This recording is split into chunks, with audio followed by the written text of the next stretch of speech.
Hello good afternoon साथीहरु, welcome छ मेरो नयाँ भ्लगमा। अनि अहिले चाहिँ लगभग 12 बजिरह हैन।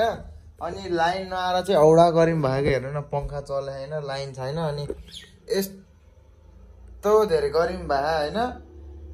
के गर्नु के, दिन यस्तो गर्मी छ, रातभरि त्यसै पानी पर्छ, दिउँसो चर्को नचर्को घाम लाग्छ। के हो त नि। म चाहिँ बिहान कलेज गएर नि आइसकेँ हैन। कलेज गएको चाहिँ भ्लग हालेन किनकि अब बिहान नै आज हल्का ढिलै उठेको थिएँ। लगभग 6 बजे कलेज पुग्नु पर्ने, 5:42 मा म भर्खर उठेको थिएँ हैन। अनि उठ्ने बित्तिकै फ्रेस भएँ। अनि मैले के गरेको थिएँ भन्दा आज छिटो उठेँ। राति 1 बजे लगभग 1-1:30 बजेतिर कति बजेतिर पानी परेको थियो, गडङगडङ गरेको थियो। अनि मेरो मोबाइल चाहिँ चार्जमा थियो फोन। अनि फोन चार्जबाट निकाल्दिएँ अनि फोन अफ गरेर सुत्दिएँ क्या। के सुट चलेको नि, हिजो फोन अफ गरेर सुत्दिएँ, त्यसपछि अलार्म पनि बजेन। अनि अलार्म बजे फेरि चार्ज पनि ढिलो हुन्छ। अब चार्ज छिटो हुँदैन, चार्ज ढिलो हुन्छ आइफोनमा। अनि चार्ज अफ गरेर के अरे स्विच अफ गरेर सुत्दिएको। मम्मीले बिहान उठाउनु भएको, 5:42 मा उठाउनु भयो। अनि कलेज जाने नि त भन्नुहुन्छ, कति बजेर भनेको 5:45 भइसक्यो, उठ भन्नु। ल घडी हेर्छु, मोबाइल अफ छ, स्विच अन गरेर गएँ मुख धुन। अनि आएर हेरेको 5:42 बारेछ।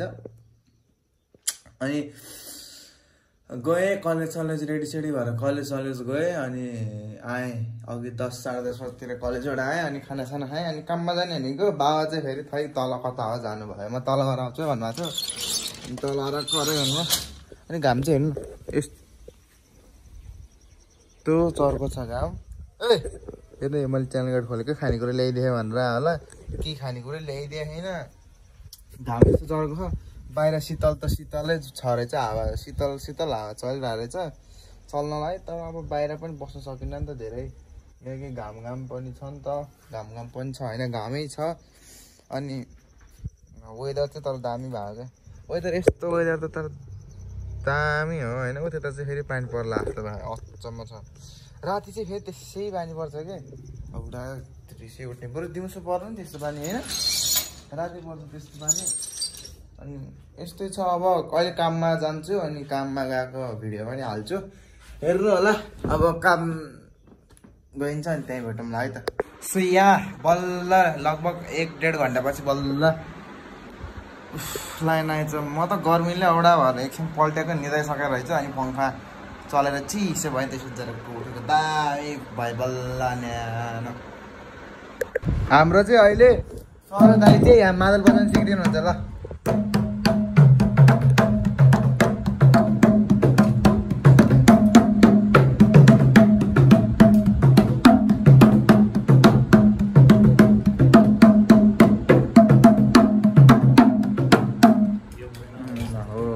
सर दाइ चाहिँ अब खतरा उस बनिरहेको जो। सर दाइ चाहिँ दामी मादल बजाउन सक्ने उस बनिरहे, त्यही भएर ल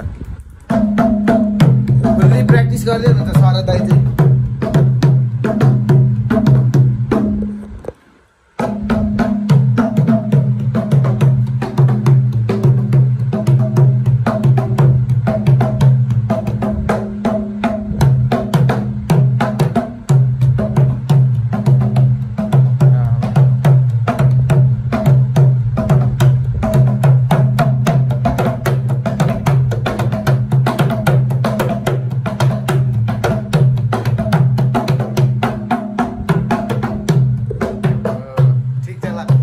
अझै एउटा राउन्ड सिकाउँछु ल। अब एउटा दामी राउन्ड सिकाउँछु।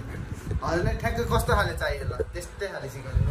एकदम पनि खासै पर्फेक्ट त छैन होइन, तर मैले अहिले चाहिँ बजाउँछु है, मादल बजाउँदै। कस्तो सिकाउनु, कस्तो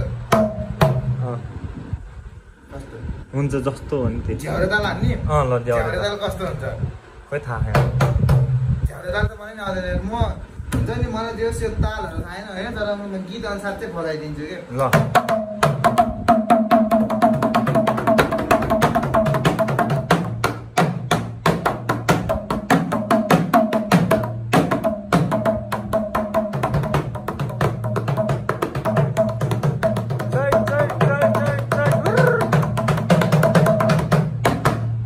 तेरी आधीहरू त रातै होइन तर दामी बजायो मलाई त यो ताल आउँदै आउँदैन तेरीका आधी रातै भयो यार त्यो दामी यस्तो भयो ल अब सर दाइले पनि ल एउटालाई मिठो हानिदिनु त मिठो जाओस् न त ल एउटा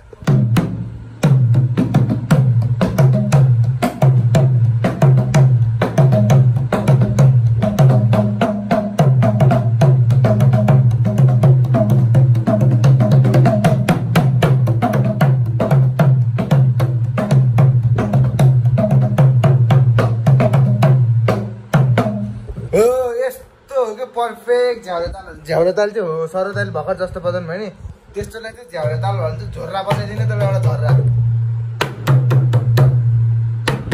सर दाइले चाहिँ कमडा बजाइदिनु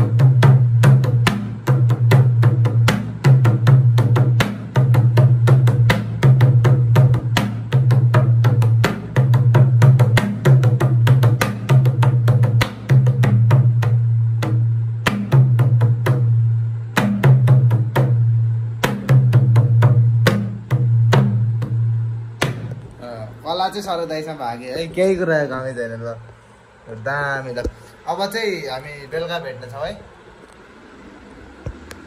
सो म चाहिँ अहिले होइन होमवर्क गर्न लाग्छु होइन कलाएर यसो हल्का पढ्दिउँ भनेको अनि गर्मीले पसिना हेर्नु पसिना गर्मी भएर पसिना हेर्नु न अनुहारैभरि कस्तो त गर्मी छैन यतातिर त लास्टै गर्मी छ हजुरहरूकोतिर चाहिँ कस्तो छ कमेन्ट गरिदिनु होला एकचोटि मिठो कमेन्ट गरिदिनु होला अनि म चाहिँ यति गरी भ्याउँछु अनि त्यसपछि माथि जान्छु एकछिन मम्मी भात तर्कारी पकाउँछु कहाँबाट मासु बास्ना आयो भनेको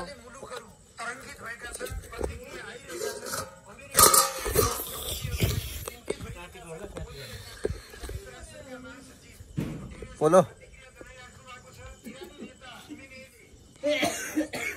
मासु चलाउनु नि पोल्छ कति गर्मी थियो अनि यहाँ माथि आएर बस्थ्यो बल्ल शीतलो पनि भइरह चोर सधैँ सफल हुँदैन के चोर सधैँ सफल हुँदैन विचार गर्नु हातै पो पोल्यो अघि नै मादल बजाउँदा रातै भएको थियो अझै रातै छ होला झन् पोल्यो के मात्रै तातो आइरहेको थियो अनि सो अब आजको भ्लग चाहिँ यतै हुनसक्छ अहिले फेरि सुरु गरेछु भने सुरु गरिहालेछु नत्र आजलाई यति नै बाई बाई